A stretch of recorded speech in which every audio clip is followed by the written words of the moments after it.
नमस्कार। हमारे चैनल खुलेआम टॉक्स में एक बार फिर आपका स्वागत है। आज हमारे बीच जो गेस्ट हैं मिस्टर परिवेश शुक्ला जी, जो कि स्टार्टअप इंडस्ट्री के जो है एक तरह से कह सकते हैं कि कई सारी कंपनियों को स्टार्ट करके इन्होंने जो है काफ़ी हद तक ऊपर ले गए। तो आइए जानते हैं कि इसमें जो हमारे देश के प्रधानमंत्री हैं उनका जो थॉट था उसका इम्प्लीमेंटेशन चीज़ों में कहाँ तक हुआ है। सो परिवेश शुक्ला जी, बहुत बहुत धन्यवाद आप हमारे धन्यवाद। स्टूडियो में आए। सो धन्यवाद। पहला सवाल ये है कि जो मोदी जी जब भारत के प्रधानमंत्री के रूप में नियुक्त हुए, मतलब चुन के आए जनता द्वारा, तो उनका एक नारा था आत्मनिर्भर भारत। तो आत्मनिर्भर भारत का जो उनका सपना था वो कहाँ तक जो है साकार हुआ? आत्मनिर्भर भारत है कि मोदी निर्भर भारत है? देखिए, मोदी निर्भर भारत तो नहीं बोल सकते। उन्होंने एक नारा दिया ना, बिल्कुल। तो उन्होंने हर एक इंसान के अंदर एक इच्छा जगाई कि हम जो भी करें अपने इंडिया में जो भी चीज़ें अवेलेबल हैं उसको मिला करके कुछ बनाएं, विदेशों से इंपोर्ट कम किया जाए और अपनी चीज़ों को बाहर भेजा जाए। उनका जो सपना था इस नारे के पीछे वो ये था कि हम अपने भारत की चीज़ों को आगे बढ़ाएं। बिल्कुल। ठीक है। आत्मनिर्भर भारत बढ़ाने के लिए उन्होंने काफ़ी कुछ किया, लेकिन वो चीज़ें जो है तो ग्राउंड पे देखा जाए तो इम्प्लीमेंट नहीं हो पाई। हो क्यों नहीं पाई? देखिए, जो चीज़ अवेलेबल नहीं है अपने यहाँ पे। बिल्कुल।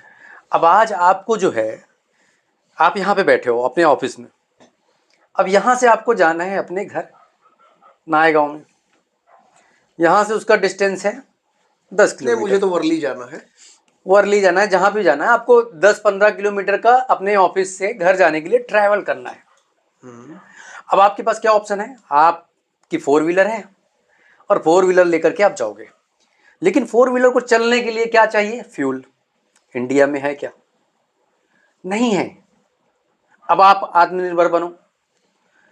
अब आपको जाना है तो आत्मनिर्भर कैसे बनोगे? आपको इंडियन, मेड इन इंडिया चीज जो है इस ट्रांसपोर्टेशन के लिए यूज करना पड़ेगा। क्या यूज कर सकते हो? आप बैलगाड़ी यूज कर सकते हो, आप घोड़ा यूज कर सकते हो, आप साइकिल यूज कर सकते हो।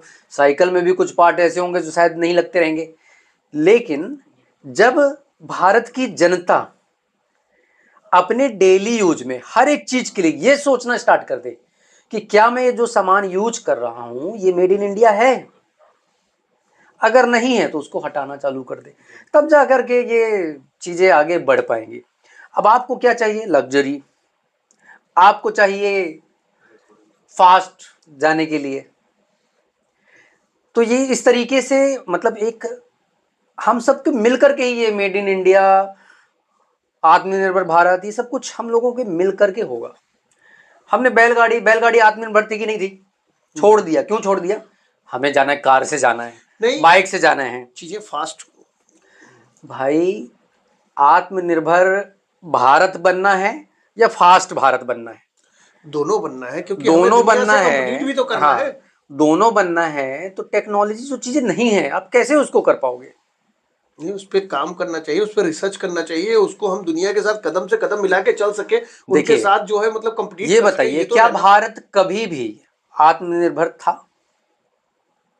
वैदिक काल में रहा, जो रहा भी होगा इतिहास ना इतिहास जो पढ़ा भाई। जाए। पहले तो नहीं पता था ना कि अमेरिका भी है, चाइना भी है, नहीं पता था। तब तो भारत में जो चीजें होती थी उससे जीवन यापन होता था, वही उगाते थे, खाते थे, चलते थे, दौड़ते थे, उनसे चीजों से चलता था। यही अब कारण हम अब हम क्या कर रहे हैं? हम फास्ट वेव की तरफ जा रहे हैं।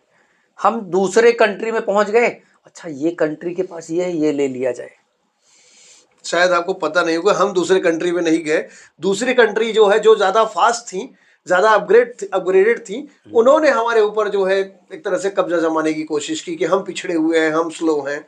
ऐसा हुआ है हमारे साथ, हम तो कहीं नहीं गए। बिल्कुल बिल्कुल। तो देखिए, क्या है ना कि जब आप ज़रूरत से ज़्यादा तेज चलना चाहते हो तो आपको सबको साथ लेकर के चलना पड़ता है, और जब साथ लोगे तो भाई दूसरों की चीज़ों को भी हम इस्तेमाल करेंगे, हमारी चीज़ों को दूसरे भी इस्तेमाल करेंगे। एक दूसरे की डिपेंडेंसी सब पे है। आज हम कुछ चीज़ें इंपोर्ट कर रहे हैं तो बहुत सारी चीज़ें एक्सपोर्ट भी कर रहे हैं। हर कंट्री चाहती है कि हमारा जीवन है, अपन सब चीज़ें सिर्फ हमारे ही कंट्री से चल जाए। तो हमें चाहिए कि भाई कोई ज़रूरी नहीं है कि हम सब कुछ खुद ही बना ले, खुद ही यूज कर ले, सब कुछ नहीं, ठीक है, एक कोलैबोरेशन है, कुछ हम दे रहे हैं, कुछ वो ले रहा है, कोई इसमें प्रॉब्लम नहीं है और ना होनी चाहिए।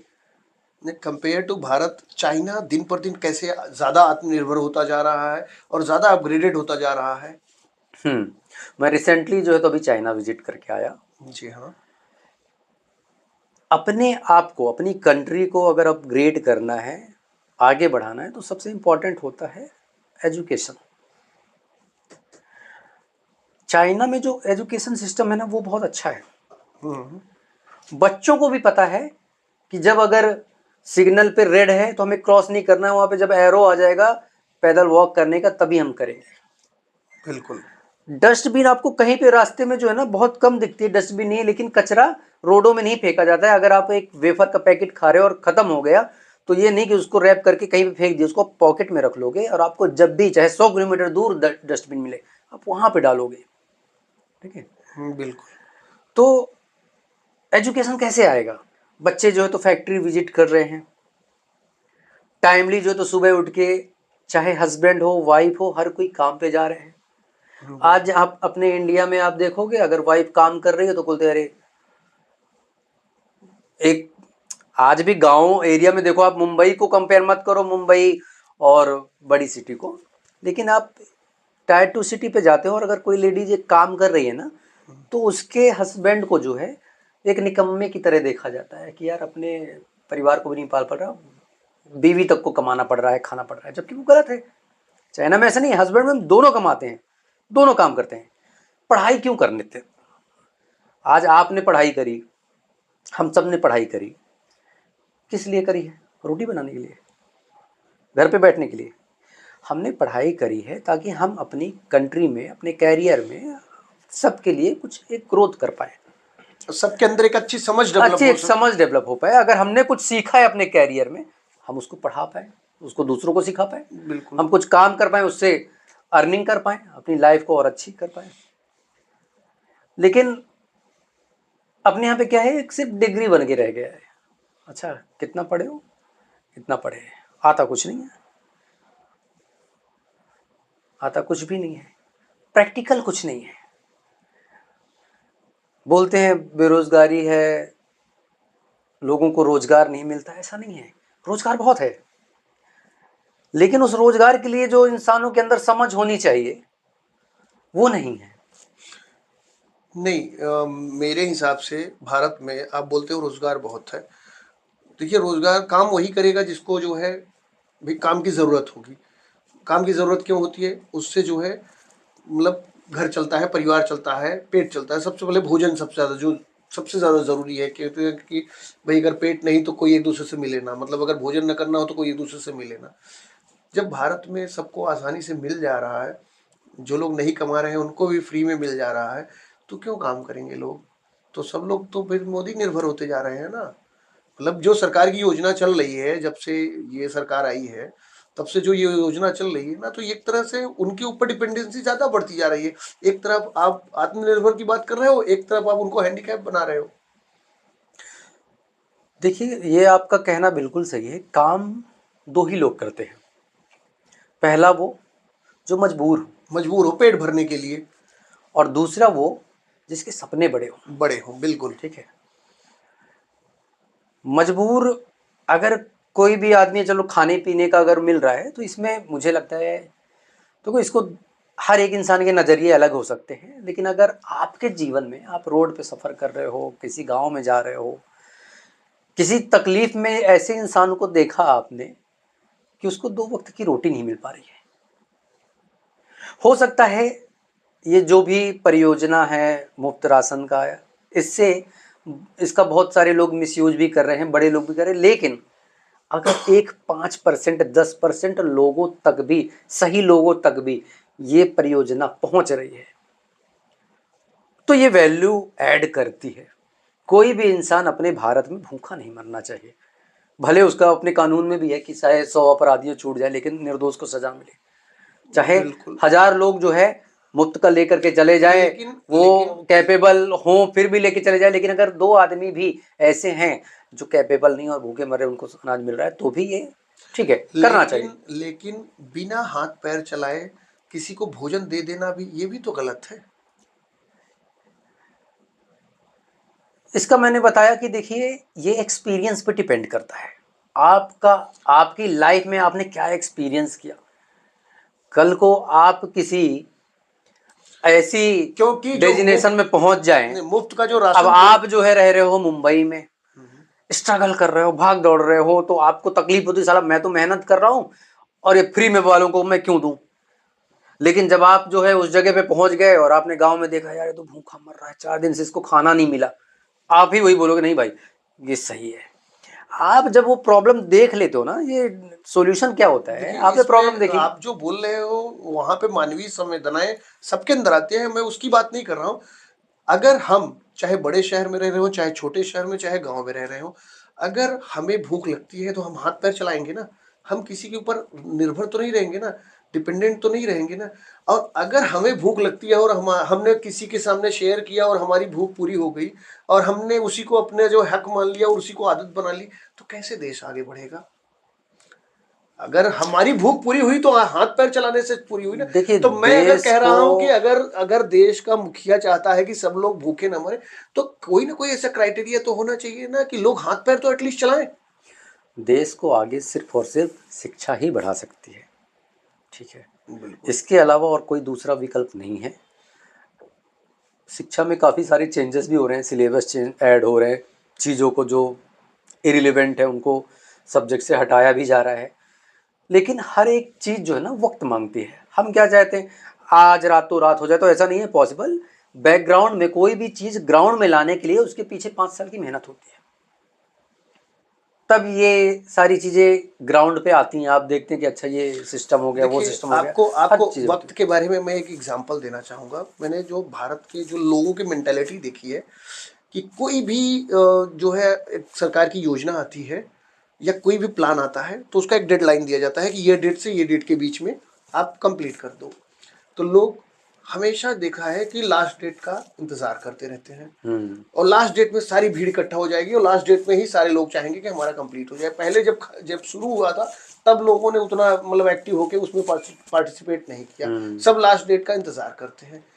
तो कैसा होता है जब जिस देश की ये मेंटेलिटी हो चुकी है कि इनको जब तक डेडलाइन और लास्ट डेट ना दी जाए तब तक उस चीज को, उस टारगेट के पीछे भागेंगे नहीं, उसको अचीव करने के पीछे भागेंगे नहीं। जिस देश के लोगों की जब मतलब एक जन जन की मेंटेलिटी हो जाए तो वहां पे अगर डेडलाइन नहीं दोगे, इसको आप मानवीय संवेदना के आधार पर चलाते जाओगे तो कब तक ये चलेगा। नहीं ठीक है, मैं तो इसमें यही बोलूँगा कि डेडलाइन दो या मत दो, लेकिन हाँ कुछ भी करो, कुछ भी सोचो, लेकिन भारत के अंदर कोई भी व्यक्ति जो है किसी भी तकलीफ, किसी भी मजबूरी, किसी भी वजह से भूखा नहीं रहना चाहिए, और उसके लिए जो भी है वो करना चाहिए। तरीके अपनाए जा सकते हैं, चीज़ें वही तरीके की बात कर रहा हटाई जा सकती है, करा जा सकता भूखा है। मरने की बात नहीं, तरीके की बात कर रहा हूँ कि उस तरीके को भी प्रॉब्लम बनाया क्या है जाना ना, चाहिए और देखिए उसका एक डेडलाइन भी बनाना चाहिए। इसका क्या है, एक सबसे बड़ा प्रॉब्लम क्या है, एक जो है अच्छा खासा घर बना हुआ है, ठीक है, उसके 5-10 एकड़ ज़मीन भी है, अनाज गल्ला भी आ रहा है, पैसे से खुशहाल है, फिर वो फ्री का राशन ले रहा है। लेकिन अगर वो पकड़ा गया फ्री का राशन कि यार ये इस पॉलिसी के लिए जो है एलिजिबल नहीं है, फिर भी ये फेक डॉक्यूमेंट्स या कुछ भी बना करके ये एलिजिबिलिटी बना करके ले रहा है, क्या होगा उसके साथ?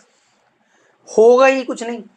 अगर हमें कुछ इसको बदलना है तो नियम कानून ऐसे बनाओ कि अगर कोई एलिजिबल नहीं है और उसने उसका बेनिफिट लिया, उसका 10,000 गुना जो है, जो उसने बेनिफिट लिया उसका पेनाल्टी लगा दो। मर जाएगा वो। अरे तो मर जाएगा तो फ्री का मिलेगा ना उसको, वो जो बेनिफिट ले रहा है उसके काबिल बन जाएगा। तो क्या होगा ना कि जो काबिल नहीं है वो फ्री की चीज़ें नहीं लेगा। होता क्या है, कानून है नहीं। अब एक बात बताओ, 302 एक मर्डर कर दो तो उसको जो है तो 14 साल की सजा होती है। 14 साल 16 साल 16 साल उम्र कैद, कुछ भी, फांसी भी होती है, फांसी भी पकड़ होती लो। है। यस। अब अगर ये हटा दी जाए, तुम अगर किसी को मार भी दोगे तुमको कुछ नहीं होगा। राशन का वही सिस्टम चल रहा है ना, तुम अगर कैपेबल नहीं हो, तुमने कुछ भी करके ले लिया, पकड़े भी गए, कुछ नहीं होगा, तो मिसयूज होगा।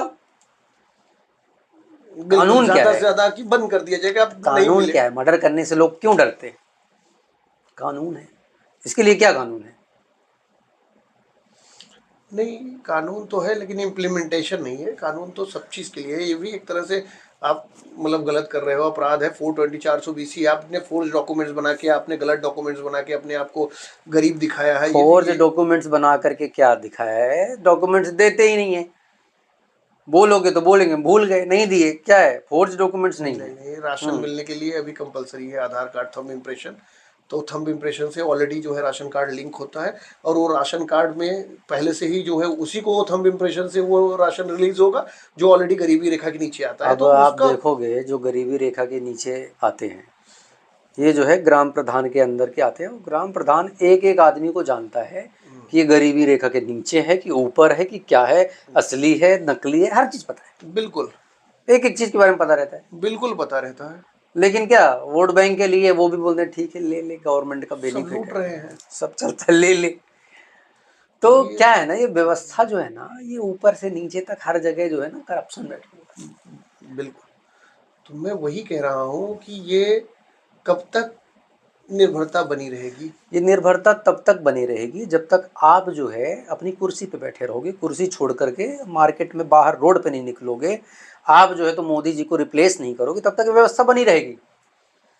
जब तक ये नौकरी के चक्कर में पड़े रहोगे, व्यवस्था कौन बदलेगा? बैठे बैठे बदलेगी? नहीं, बदलने के लिए हमें ये उतरना पड़ेगा। हम उतरना नहीं चाहते, हम तो कंफर्ट में बैठे हैं, मोदी जी बैठे हैं। नहीं, ये अरे चीज। मोदी जी हो गए भाई, वो रिटायरमेंट उनकी उम्र निकल गई, दूसरे को आना पड़ेगा। आप जो है जिस कंपनी में भी काम करते हो, आपकी एक सोच है, आपको जितने सारी चीजें इंप्लीमेंट करना है 5 साल में सब कर लोगे। आपको 15 साल उसी जगह पे बैठा के रखा जाएगा तो ग्रोथ रुक जाएगी। ग्रोथ करने के लिए क्या करना, 5 साल बाद आपको हटा करके एक नया आदमी लाना पड़ेगा, तब ग्रोथ होगी। क्योंकि हर इंसान की सोच अलग होती है, इंसान नहीं बदलेगा, ग्रोथ नहीं बदलेगी, बदलना जरूरी है। सरकार क्या है, सरकार भी एक कंपनी की तरह चलती है। उसका जो है तो उसे जो है तो पब्लिक से टैक्स कलेक्ट करना है, और लोगों को जो है तो सर्विस देना है, अच्छी रोड देना है, अच्छी पॉलिसी लाना है, सब लोगों को आगे बढ़ाना है। मतलब कुल मिला के मोदी जी को बदलना पड़ेगा। देखिए क्या है ना, आजकल का जो युवा है वो बैठा हुआ है यूट्यूब पे। आप देखते हो एक राठी करके है, मोदी जी की बहुत बुराई वगैरह सब चीज़ें करता रहता है, ध्रुव राठी, हाँ। ध्रुव राठी।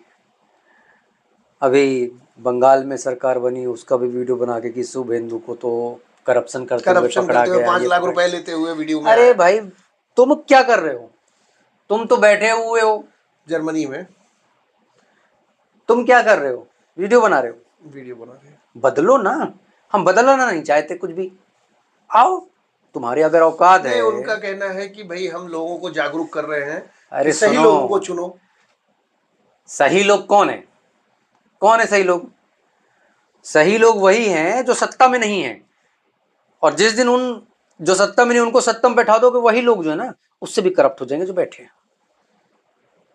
का मतलब कुल मिला के ये सत्ता एक ऐसी जगह है जो सत्ता पाने के बाद आदमी करप्ट हो जाता है। देखो लालच जो है ना, लालच जिसके अंदर रहेगा वो करप्ट हो जाएगा। मोदी जी अब तक जो है ना, अब तक बहुत ही अच्छे से उन्होंने शासन चलाया है। लेकिन होता क्या है कि आपको भले कुछ जोड़ना नहीं है, कमाना नहीं है, लेकिन उस कुर्सी पे बैठे रहना भी एक अलग सुख होता है। बिल्कुल, सत्ता का सुख तो है। सत्ता का सुख होता है कि यार एक मैं उस पोजीशन पे बैठा हुआ हूँ, बैठा रहूं, बिल्कुल। मेरे लोग बैठे रहें, मेरे ही सब चीजें चलें। सत्ता का लोभ। तो ये जो अहंकार, लोभ, लालच, ये हर इंसान के अंदर होता है, आ ही जाता है। तभी तो आप देखो कि चीज़ों को इग्नोर भी कर देते हैं, है ना, गलत लोग भी आ जाते हैं पार्टी में, सब चीज़ें होती हैं। क्यों ये सब कंप्रोमाइज़ क्यों करते हैं? क्योंकि कुर्सी नहीं छोड़ना चाहते। कुर्सी नहीं छोड़ना चाहते। जिस दिन डर नहीं रहे ना, किसी भी चीज़ को खोने का डर ना रहे, तब इंसान सही कदम लेता है। जब आपको खोने का डर रहता है ना, तो आप सही करते ही नहीं हो, आप गलत करोगे। ये आपने बहुत ही मतलब फतेह की बात कही कि आदमी का डर ही उसको गलत करने पे मजबूर करता है। अगर आदमी के अंदर डर ना हो तो आदमी हमेशा जो है सही करेगा, सही करने की अरे कोशिश हट जाओगे तो हट जाओगे, सही करो। बिल्कुल। शुरुआत में इन्होंने किया भी, लेकिन मैंने बोला ना कि शुरुआत में किया। आप आज देखो IAS IPS भी होते हैं, जब ट्रांसफ़र होता है कि हर 2 साल में ट्रांसफ़र होते हैं इनके अलग अलग डिस्ट्रिक्ट में, 2 साल 3 जैसे साल किसी जगह पे दूसरे स्टेट में दूसरे डिस्ट्रिक्ट में इनका ट्रांसफ़र होगा, स्टार्टिंग के 3 महीने इसको पकड़ा उसको पकड़ा इसको पकड़ा, सब तहलका मचा देंगे। और बाकी के जो महीने होते हैं 2 साल, क्या करते हैं?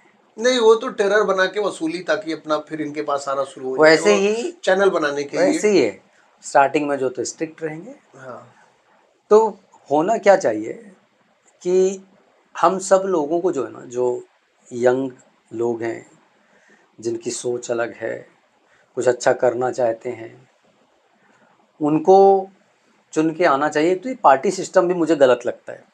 जैसे कि अभी आपको अगर चुनाव लड़ना है, आप भारतीय जनता पार्टी से लड़ो, कांग्रेस से लड़ो, यार नहीं, इंडिपेंडेंट भी तो लड़ सकते हो। इंडिपेंडेंट लड़ो, इंडिपेंडेंट जीतो, इंडिपेंडेंट समर्थन करो, आप किसी पार्टी के मत रहो। क्योंकि पार्टी में रहने से क्या होता है कि पार्टी जो है आपको अपनी उंगलियों में नचाती है। लेकिन एक इंडिपेंडेंट आदमी सारा काम तो नहीं कर सकता ना अरे भाई। इतने सारा सारे डिपार्टमेंट, इतना सारा बड़ा लोकतंत्र, तो सारा काम एक आदमी तो नहीं कर सकता ना। तो उसको देखिए, एक टीम तो जहाँ पे चाहिए ना। प्रॉब्लम है तो वहाँ पार्टी पे का मतलब टीम होता है। एक ऑलरेडी टीम बनी है, या तो आप अपनी टीम खुद सेट कर लो। जैसे कि आप देखो तमिलनाडु में जो है अभी जो एक्टर विजय विजय जोसेफ, उन्होंने अभी अभी अपनी एक टीम बनाई और उन्होंने चुनाव जीता और सत्ता में है अभी। देखो कितना मुश्किल रहा होगा 2 साल पहले, शायद उन्होंने 3 साल पहले सपना देखा होगा, तब 1 साल में पार्टी बनाया होगा, फिर 3 सालों से मेहनत करके चीज़ें। लेकिन अगर कोई भी इंसान अपने लक्ष्य को पाने के लिए मेहनत करे, तो चाहे वो लक्ष्य कितना भी मुश्किल क्यों ना हो, उसे पाया जा सकता है। ये तो एक्टर विजय ने प्रूव करके दिखाया है।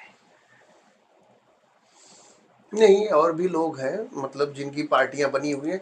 वहां पे एक्टर विजय का सिर्फ और सिर्फ जो है मतलब ये नहीं दिखी कि आप 3 साल में उन्होंने मेहनत करी और मिल गया। उनके पहले उनका एक इमेज और पहले से बना हुआ था। वहाँ की जनता उनको एक भगवान की नज़र से पूछती थी। वहाँ पे आप तमिलनाडु का एक कल्चर रहा है, हमेशा कोई ना कोई स्टार ही जो है मुख्यमंत्री जाके बना है। तो क्योंकि क्या है कि वो फिल्म इंडस्ट्री की जो एक्टर एक्ट्रेस को वो भगवान की तरह पूछते हैं। तो वही इमेज जो है विजय ने बना के रखी थी। उस इमेज का फायदा उन्होंने उठाया कि वो चले आए। वरना आप बॉलीवुड में बहुत सारे एक्टर हैं, वो अपनी पार्टी बना के और देश बना एक किसी भी सत्ता में आ जाए और सरकार बना ले। ये पॉसिबल नहीं है, क्योंकि ये पॉसिबल सिर्फ और सिर्फ तमिलनाडु में ही है, क्योंकि वहाँ की ही जनता जो है एक एक्टर को भगवान की तरह मानती है। हमने कई सारे मूवीज में देखा है कि जब पता लगा कि फिल्मों में कोई डांस कर रहा है, कोई एक्टर ने कुछ अच्छा सीन कर दिया, तो लोग सिक्के उड़ाते हैं, उछालते हैं, उतना चढ़ावा नजराना जो भी है करते हैं। तो ये सिर्फ उसी स्टेट में पॉसिबल है, बाकी स्टेट में नहीं है। नहीं, बहुत अच्छा है, बाकी स्टेट में नहीं है। यही तो भारत की खूबी है कि अलग अलग जगह पे अलग अलग कल्चर है, अलग अलग लोग हैं, अलग अलग तरीके। तो यही तो खूबी है बिल्कुल। अपने भारत की। और ऐसा भी नहीं है कि जो एक्टर को जो है चीफ मिनिस्टर बना दिया तो वो गलत है। भाई अगर काम अगर उसका अच्छा है, अगर वो जनता के लिए मतलब विकास के कार्यों में जो है सहभागिता दिखाता है और एक्टिव रहता है और अच्छे इंटेंशन से काम कर रहा है, तो चाहे एक्टर हो, चाहे वो प्रोड्यूसर हो, चाहे वो किसी भी इंडस्ट्री से हो, अगर वो पॉलिटिक्स में आ रहा है और पूरे राज्य को सुधार रहा है या पूरे देश को सुधार रहा है, तो ऐसे लोगों को तो आगे आना चाहिए। सुधार क्या रहा है, हर कोई जो भी आता है, मैं तुमको ये फ्री दूंगा, मैं तुमको वो फ्री दूंगा। अरे फ्री का दे करके एक तरीके से वो भी तो लालच हो गई ना। मैं आपको बोल रहा हूँ आप कि भाई मुझको जो नहीं है तो तो वोट दो, मैं तुमको 200 यूनिट बिजली फ्री दूंगा, पानी फ्री दूंगा, महीने की पेंशन दूंगा, ये दूंगा वो दूंगा, फिर फ्री। आपको वोट ले लिया। नहीं फ्री एक्चुअली वही है ना कि होना क्या चाहिए ना कि मैं आपको फ्री शिक्षा दूंगा, आपका आपके बच्चे का किसी भी स्कूल में फीस नहीं लगेगा, आपका किसी भी हॉस्पिटल में जो है तो कोई खर्चा नहीं लगेगा, आप फ्री में अपना इलाज करवा सकते हो, नहीं, लोगों का ये कहना है आप कि फ्री में इंडिया के हर एक मंदिर घूम सकते हो, आपको हर मंदिर के बगल में जो है तो फ्री में स्टे मिल सकता है। ठीक है, तो होता क्या कि जो इंसान जितना ज़्यादा ट्रैवल करेगा, देखो बुद्धि का विकास कब होता है, जब आप नई नई जगह पे जाते हो, नए नए लोगों से मिलते हो। आप घर पे बैठे रहोगे, वही 4 लोगों से मिलोगे तो उतना ही सोच पाओगे जितना वो सोच सकते हैं, जितना वो देख सकते हैं। आज आपको जितने ज्ञानी मिल रहे हैं सब क्या क्यों ज्ञानी बन गए हैं, यूट्यूब टीवी देख देख करके, यूट्यूब में ध्रुव राठी को सुन के और दूसरे लोगों को सुन सुन के सब ज्ञानी बन गए। आज आप पूछते हो कि अमेरिका में ये क्यों कर रहा है, ईरान ये क्यों कर रहा है, तुमको किसने बताया कि अमेरिका क्या कर रहा है, ईरान क्या कर रहा है? यही यूट्यूबर ने, यूट्यूबर वीडियो बना करके भेज देते हैं। यहाँ तक कि आप देखो कि लेडीजें वगैरह घर पे जो है ना कुछ टोटके फोटके सब ऐसे यूट्यूब को देख करके ही बना देते हैं। पब्लिक नहीं, पागल है यूट्यूबर के पीछे। आप कोई भी चीज को सर्च करो कि अच्छा ये करने से अच्छा होता है कि बुरा होता है, 50 आपको अच्छा देखिए बोलेंगे, 50 बुरा बोलेंगे। कोई भी इंफॉर्मेशन लेने का माध्यम होता है भाई, इलेक्ट्रॉनिक मीडिया, प्रिंट मीडिया या बुक्स। अब हर सब जानकारी को सुनिए, गेन करने के लिए आपको अभी ईरान और इराक मीडिया, का युद्ध आप जाके खड़े होकर सामने देख के तो मीडिया नहीं आप ये बता जो सकते। मीडिया है, जी। मीडिया बिकी हुई है, आपको कुछ भी सच्चा नहीं दिखाई देगा। आप जो चाहे आप वो सर्कुलेट कर दो मीडिया में। मीडिया क्या है? मीडिया कुछ भी आपको सच दिखाती नहीं। मीडिया वो दिखाती है जो कुछ लोग बैठे आपको दिखाना चाहते हैं, नहीं दिखाती है, ये लोगों को पता नहीं है। मीडिया कुछ भी सच्चाई नहीं दिखाती है, मीडिया हर चीज पेड है, तो लोगों को अपना माइंड हर अप्लाई करना एक पड़ेगा ना चीज कि क्या पेड है। सच आपको लगता है कि आपने एक न्यूज देखी, वो न्यूज किसी ने प्रिंट करवाई है, आपको लगता है कि वो न्यूज है, न्यूज नहीं है वो। कोई अगर आपको निगेटिव दिख रही है तो उसके दुश्मन ने उसके खिलाफ प्रिंट करवाया है, अच्छी दिख रही है तो उसने खुद करवाया है। बिना पैसे के एक एक शब्द जो है ना मीडिया प्रिंट ही नहीं करती, ना दिखाती, ना कुछ नहीं करती। ये तो ये मीडिया मैं आपको बिल्कुल सच्चाई बता रहा हूँ। हम क्या है, कॉमन मैन है, अपने को क्या पता क्या होता है क्या नहीं होता, ये जो मैं ऐसा कह रहा हूँ यही होता ऐसा है। आप 100% नहीं कह सकते। 5-10% लोग हैं जिनकी वजह से जो है दुनिया की कुछ कुछ सच्चाइयां तो भी जो है सामने। सच्चाइयां नहीं दिखाती, हर चीज पेड है, हर एक चीज पेड है। तो जनता को पता कैसे चले कि सच क्या है झूठ क्या जनता बेवकूफ है, जनता को क्या बताना है? जनता जनता को जो है ना, जनता मोहरों की तरह है। किसकी इनको तरह? मोहर है, मोहर। अच्छा, मोहरे। हाँ, इनको जो है प्यादे। ना पिद्दी प्यादे, हाँ। ये वो है जो किंग है ना, किंग इनको जो है 2 कदम चलो, यहाँ 1 कदम चलो, वो आ गया सामने, इसको मारो उसको मारो, ये चल रहा है। और हमें लग रहा है कि हम जंग लड़ रहे हैं। मोदी जी ने बोला ना तुमको जो है तो पेट्रोल अब नहीं लेना है, गाड़ी नहीं लेना है, ये नहीं लेना है, लगेगा हमें कि हम जंग लड़ रहे हैं देश के लिए। हम प्यादे हैं, हमारी कुर्बानी दी जा रही है। अगला आदमी जो बोल रहा है वो हेलीकॉप्टर में घूमेगा, वो एरोप्लेन में खरीदेगा, वो रोल्स रॉयल्स में घूमेगा, वो सारे वो काम करेगा जो हमें मना कर रहा है। सोना नहीं खरीदेंगे लेकिन। सोना इसके लिए नहीं खरीदेंगे क्योंकि जनता जो है ना देखेगी अमीर है। अपने को क्या इंडिया में जो है ना नेताओं को गरीब बन के रखना पड़ता है कि यार जनता से कनेक्शन बना रहे, गरीब दिखे, तो वो सब नहीं करेंगे दिखावे वाला, बट बाकी सब करेंगे। काफ़ी मतलब कंट्राडिक्शन वाली चीज़ें आपने कही है और काफ़ी कंट्रोवर्शियल चीज़ें कही है। और हम समझते हैं कि जनता इसको समझ पाए तो ये जनता के हित में हो या नहीं, ये जनता तय करेगी। जनता भूल जाएगी, जनता कुछ नहीं समझेगी, न समझने वाली जनता सब भूल जाती। जनता को क्या चाहिए? जनता को चाहिए एंटरटेनमेंट, उसके अलावा जनता को कुछ नहीं है। बस मजा लो अपना, और कुछ पेट नहीं। भी तो भरना चाहिए, पेट नहीं पेड़ भरेगा तो तो गवर्नमेंट भर ही रही है ना, राशन पासन सब दे गवर्नमेंट करके। पेट भरती रहेगी तो फिर तो मतलब सब सुबह से मिल के शाम जॉब करो तो पेट भरने जितना तो सब मिल ही जाता है। मतलब कुछ सुधरने वाला नहीं है। सुधरेगा कब? जब आप अपनी चेयर छोड़ करके रोड में निकलोगे, आप कुछ बदलेंगे। हम अब बदलेंगे नहीं, सब डिस्कशन करेंगे, कुछ नहीं सुधरने वाला। क्या हम फ्री में शिक्षा दे सकते हैं सब बच्चों को? अपने भारत में कोई भी बच्चा पैदा हो, गरीब का हो अमीर का हो, उसके लिए एक ही एजुकेशन सिस्टम, अलग अलग बोर्ड नहीं, CBSE स्टेट है, ये वो फलाना स्कूल ठिकाना, ये सब नहीं। हमारा देश का बच्चा एक ही चीज़ पढ़ेगा, एक ही स्कूल में साथ में बैठेगा। क्या ये कर सकते हैं? ये नहीं करेंगे। नेपाल ने तो अभी मतलब ये मुहिम शुरू किया है। देखिए, मैंने बताया ना कि पानी के बुलबुले होते हैं। नया कंकड़ आया है, पानी में उसको फेंका है, बुलबुला निकला, फूट जाएगा।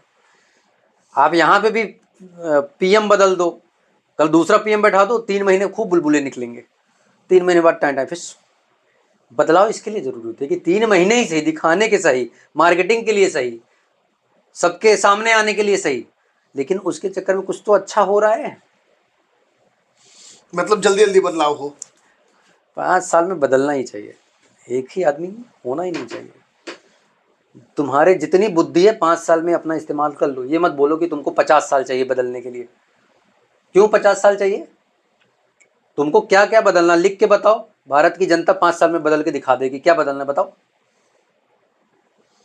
हम इतने कैपेबल हैं कि 5 साल में सब चीज़ को ग्राउंड से इम्प्लीमेंट करके पहुंचा सकते हैं, लेकिन तुम नहीं बताओगे। तुम भविष्य क्या बताओगे 2047 का? 5 साल काफ़ी नहीं है क्या बदलने के लिए? बदलो ना, दूसरों को मौका दो।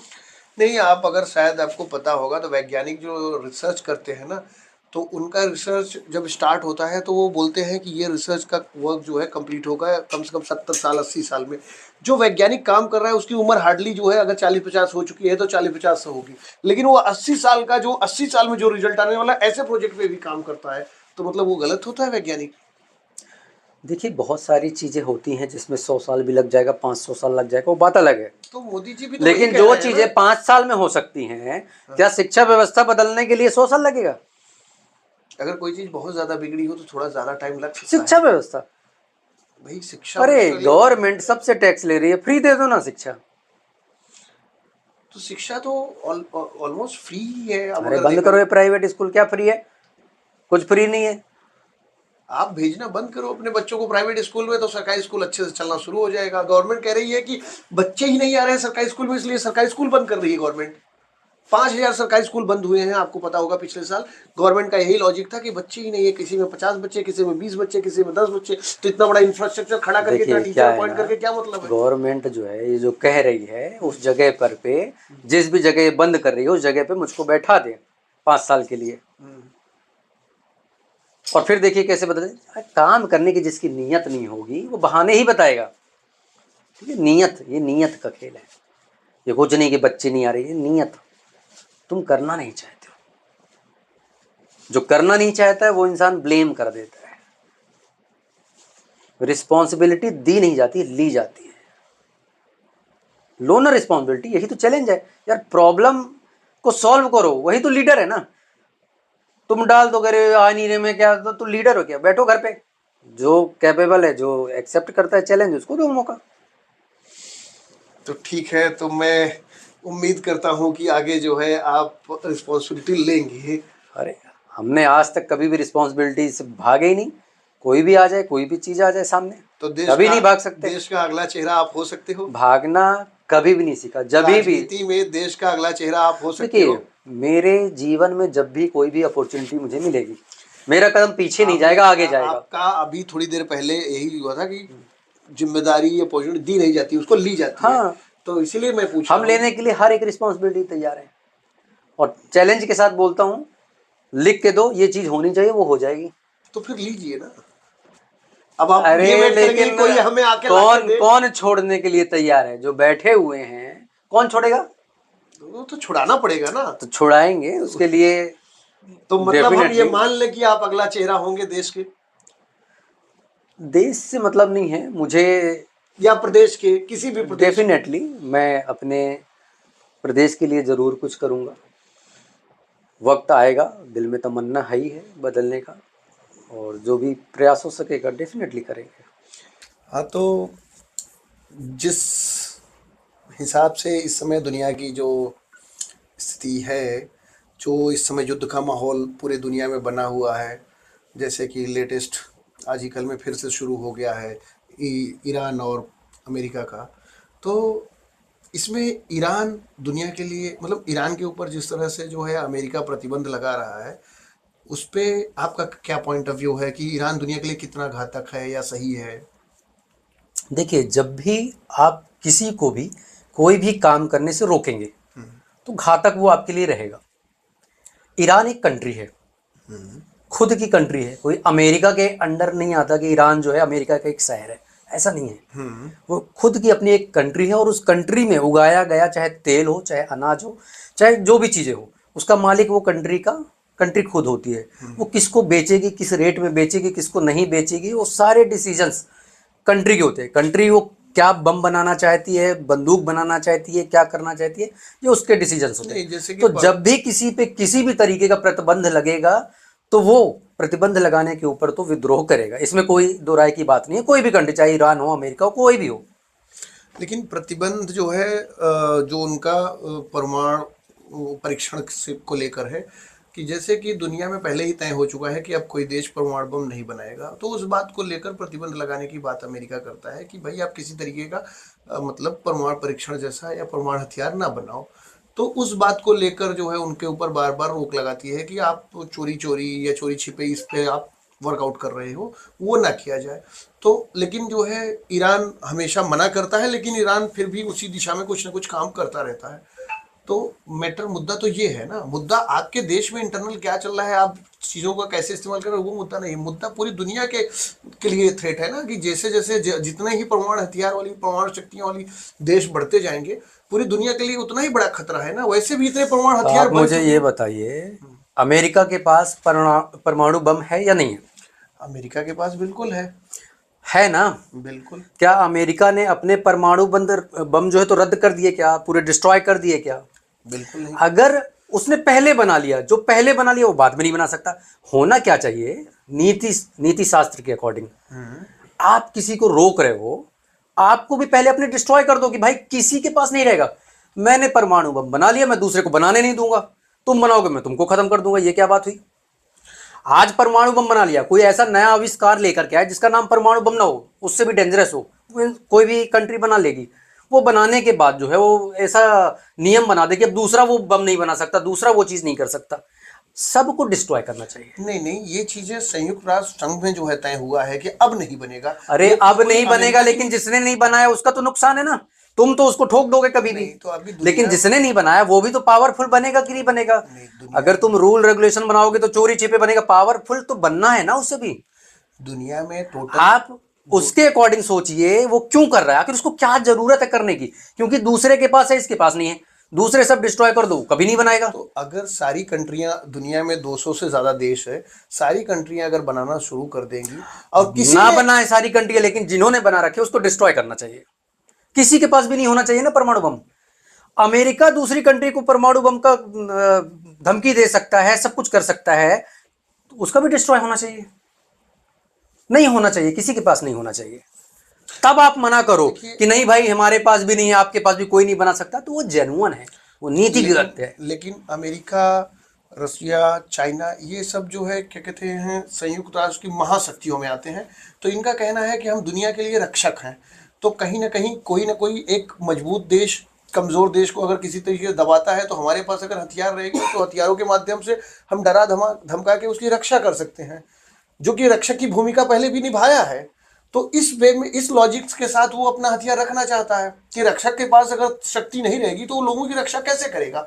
लेकिन उनका ये एक मानना है कि भाई एक गैर जिम्मेदार देश, जिसने ने कई बार गैर जिम्मेदार हरकतें की है धर्म के नाम पे या जो है कम्युनिटी के नाम पे या किसी तरीके का जो है अपना तरीका या इख्तियार करने के नाम पे, जो है जिसने गैर जिम्मेदाराना जो है व्यवहार किया है, तो उसके ऊपर प्रतिबंध लगाना कहाँ से गलत है?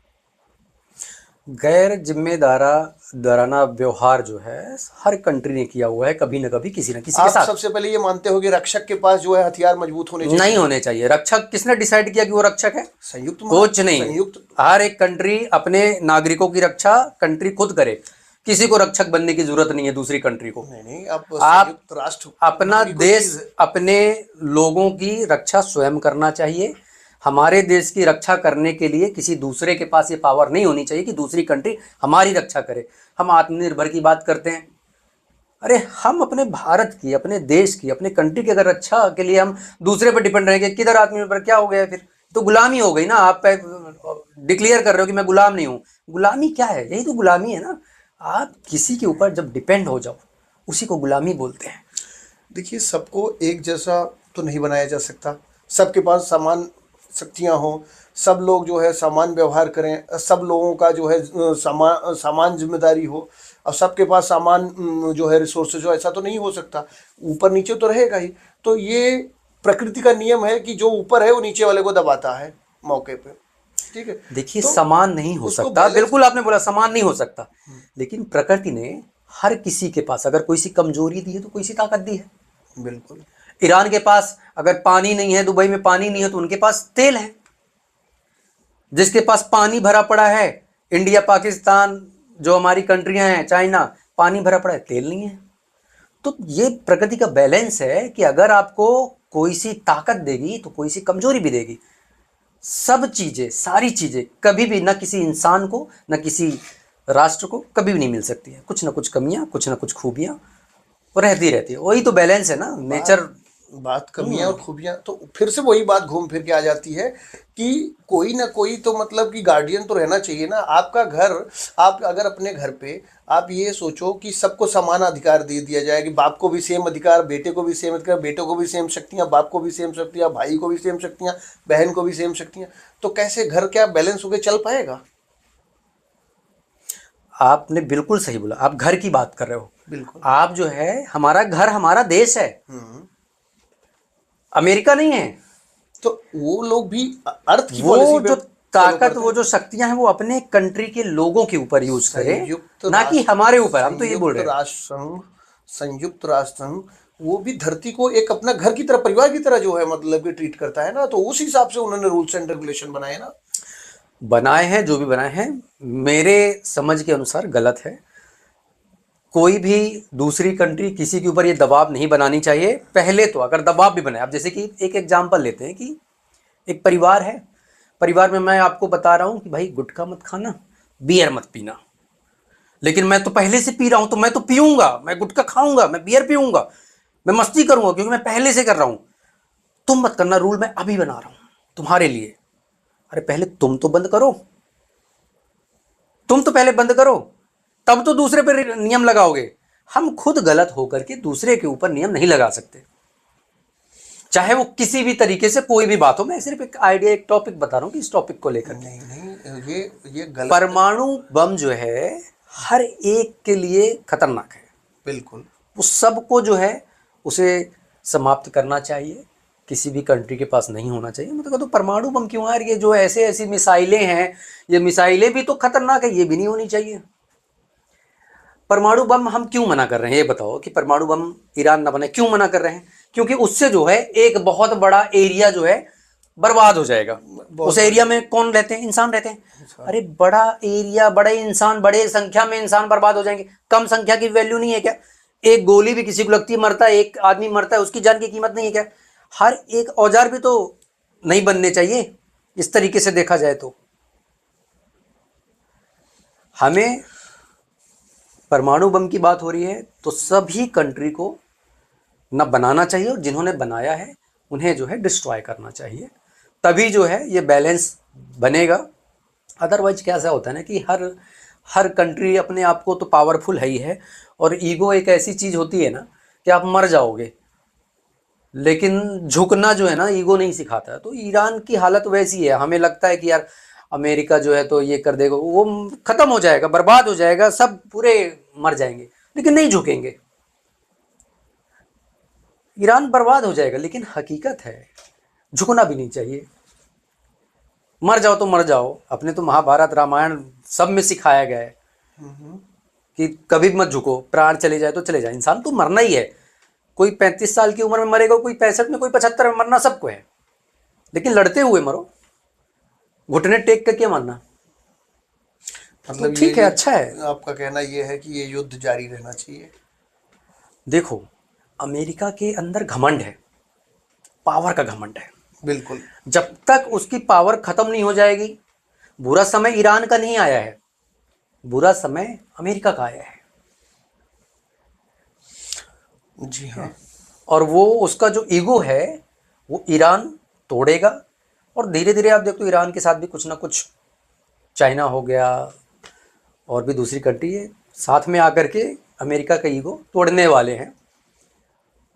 क्योंकि जो मजबूत होता है ना, जो हार नहीं मानता है, उसका साथ जो है कहीं ना कहीं ऊपर वाला किसी न किसी को भेज करके देता है। ईरान सबकी नज़रों में जो है तो कमज़ोर है, छोटी कंट्री है, परमाणु बम भी नहीं है,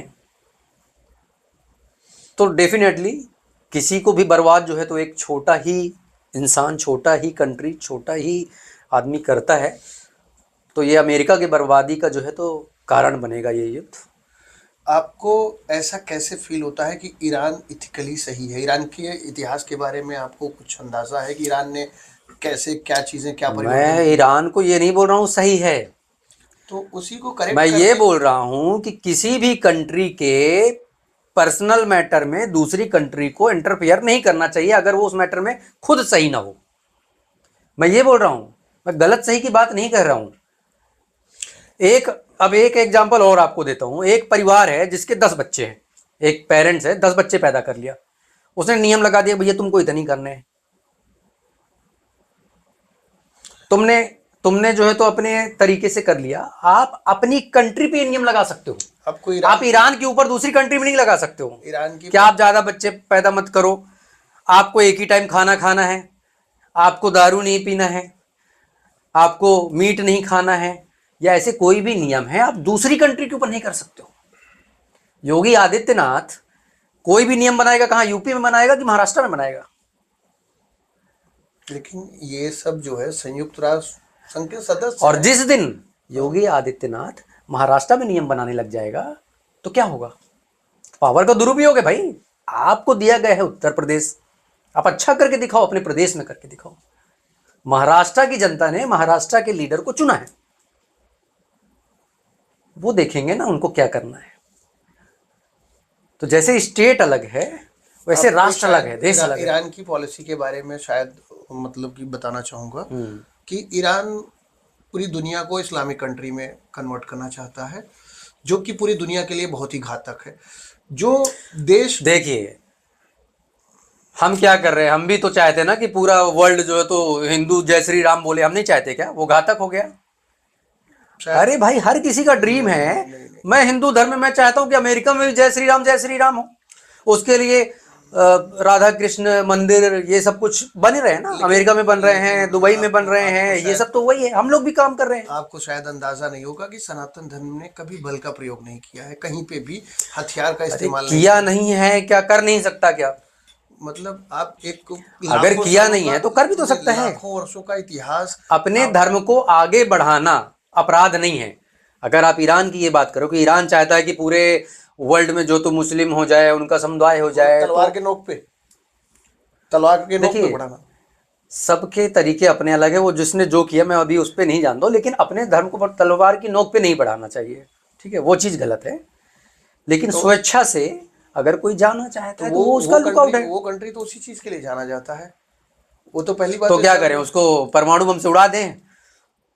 वो कर दें क्या? वो उसी चीज के लिए जाना चाहता है नहीं, तो वो तो नहीं कर सकते ना, तो इसीलिए उसके तो अलग तरीके होंगे। इसीलिए तो रोका जा रहा है ना कि अगर ऐसे ये लोग रोकना ऐसे रोका जाता है। ऐसे लोगों के अगर पास उसको रोक दिया ना, अपने को भी रोक सकता है कोई। आज आप उसके खिलाफ नहीं खड़े होगे ना कि जो दूसरे के ऊपर शासन करेगा, आज कल हमारे ऊपर होगा। नियम है ये, हमारे ऊपर होगा। एक देखिए क्या होता है, एक दुष्ट प्रकृति का प्राणी, गलत दुष्ट प्रकृति के प्राणी और सज्जन प्राणी। सज्जन के पास हथियार होगा तो रक्षा के लिए इस्तेमाल होगा, लेकिन दुष्ट प्रकृति के पास हमेशा होता है तो दूसरे को नुकसान पहुंचाने के लिए होता है। तो अमेरिका तो वही आइडेंटिफाई कर रहा है ना कि भाई ये दुष्ट प्रकृति है, इसके पास नहीं होना चाहिए, तो इसमें गलत क्या है? इंसान की प्रकृति जो होती है ना, दुष्ट और साधु महात्मा वाली प्रकृति, ये जन्म से लेकर के और मरने तक एक ही नहीं होती है। एक ही इंसान कभी दुष्ट बन जाता है, कभी शांत हो जाता है, अभी कभी साधु बन जाता है, कभी दैत्य बन जाता है। ये प्रकृति सिचुएशन के अकॉर्डिंग बदलती रहती है। आज आप शांत हो, आपके परिवार के ऊपर बात आ जाए, आप तलवार से गर्दन काट दोगे सामने वाले की, हो शांत की नहीं हो, आप परिवार- दुष्ट नहीं बनोगे क्या? आप परिवार और एक प्रकृति की मैं बात कर रहा हूँ, आप परिवार, बात वहीं पे आ जाती है कि इंसान की प्रकृति, जो आप बोल रहे हो कि दुष्ट प्रकृति, ये प्रकृति चेंज होती है ना समय के अनुसार, सिचुएशन के साथ प्रकृति चेंज हो जाती है। ये एक बॉर्न नेचर है, उसका कोई एक बॉर्न नेचर नहीं है। पैदाइशी नेचर है उस धर्म का, या उसके जो है जो नुमाइंदे हैं जिन्होंने अभी इस चीज को फैलाने की बात कर रहे हैं और उसी से पूरी दुनिया चलाने की बात कर रहे हैं, ये बॉर्न नेचर है उनका, तो उनको जो है रोकने की बात कर रहे हैं, तो इसमें गलत क्या है? गलत है, देखिए गलत है, गलत है, मैंने अपने पॉइंट्स तो बता दिए हैं, गलत है इसमें कोई भी गलत है, गलत है ना, दूसरी कंट्री नहीं रोक सकती, उस कंट्री के लोग रोके ना, वो हमारे ऊपर थोड़ी ना लगा रहा है कि आप बदल परमाणु जाओ। हथियार जो है वो जब बनाएगा तो अपनी कंट्री के ऊपर इस्तेमाल करेगा, वो तो दूसरी कंट्री के ऊपर ही इस्तेमाल करेगा ना। तो अमेरिका किधर इस्तेमाल संयुक्त राष्ट्र करेगा? संघ का मतलब क्या होता है पता है? पता है तो हाँ। संयुक्त राष्ट्र संघ में अमेरिका आता है, अमेरिका अपने आप को जो है लोगों का रक्षक मानता है, और संयुक्त राष्ट्र संघ की का मुख्य सदस्य होने के नाते अगर वो इस पर, और ये नियम बना है कि कोई देश जो है अपरमाणु परीक्षण नहीं कर सकता, ये संयुक्त राष्ट्र संघ, जो कि संयुक्त राष्ट्र संघ में एक कंट्री नहीं है, कई सारे मेंबर हैं, ठीक है, नियम बनाया अभी गया। अमेरिका ने जो है टैरिफ लगा के जो है हम लोगों को परेशान कर दिया, तो नियम बना नहीं देगा डरा के?